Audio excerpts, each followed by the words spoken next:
Politics is a marketplace of ideas and the groups that promote them. Among the most prominent of these groups are the Democratic and Republican parties.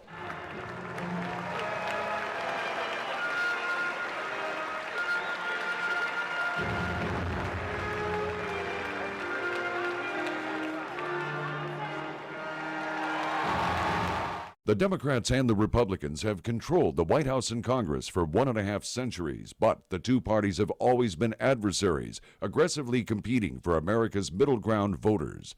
Frank Donatelli is deputy chairman of the Republican National Committee. Historically, the Republican Party has stood for a smaller federal government, for lower taxes, for less federal spending, probably having problems solved more at the state and local level, or just in the private sector.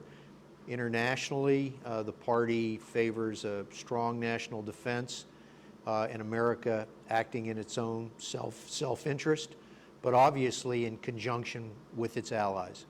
The rival Democratic Party has a different philosophy. At the Washington independent research group, the Brookings Institution, senior fellow Michael McDonald. Ideologically, the Democratic Party is liberal, left of center in the United States. And generally, therefore, a larger government, larger role of government in regulating society, providing benefits and services to people within the society, mainly of lower class. The Democratic Party took that stance some 75 years ago when Franklin Delano Roosevelt became president at the height of the Great Depression.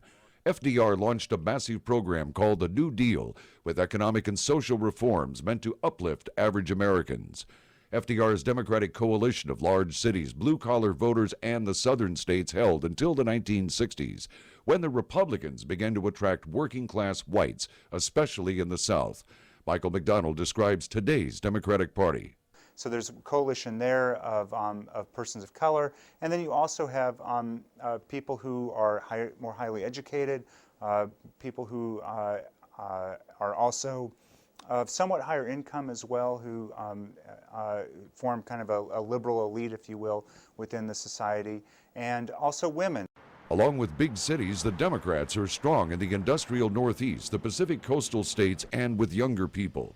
For the Republican Party, President Ronald Reagan, who held office from 1981 to 1989, has become an iconic figure like FDR. Another Reagan legacy for the Republicans is the prominent inclusion of social conservatives such as fundamentalist Christians and anti-abortion activists. The struggle for power between the Democrats and the Republicans goes beyond control of the White House.